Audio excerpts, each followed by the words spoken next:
This just in, President Trump has signed an executive order giving the Centers for Disease Control and Prevention broad authority to temporarily halt evictions during the pandemic.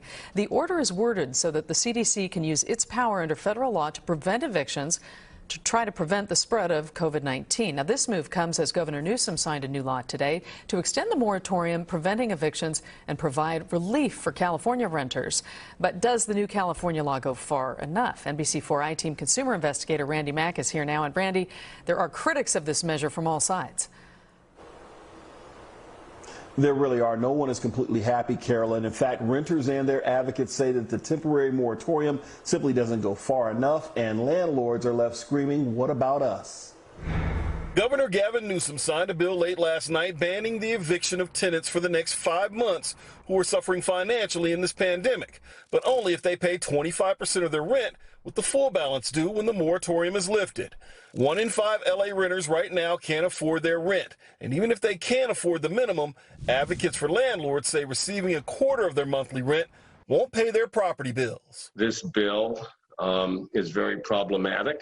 It does very little, if anything, for rental housing owners. If a tenant can't pay their rent, whether they get evicted or not, they're still not collecting rent. LA City Councilman David Roos says as it stands, the temporary moratorium solves nothing.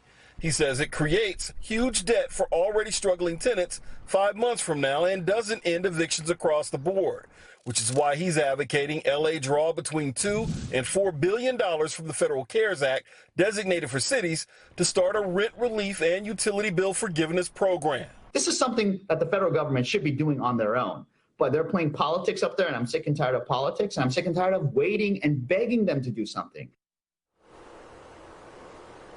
Unfortunately, this is still a political process, and Rue has to get the votes within City Council to actually pass his resolution. And in the meantime, while he's trying to do that, pre-pandemic evictions are still occurring. Now, the LA Sheriff's Department is actually responsible within the county for enforcing these notices of eviction, and I've asked them several times now how many evictions they actually have on their plate as a result of the courts being reopened, but they've yet to give us back an answer on that. So there are still lots of evictions happening, and advocates say that there are thousands of people who could be affected just within LA County alone.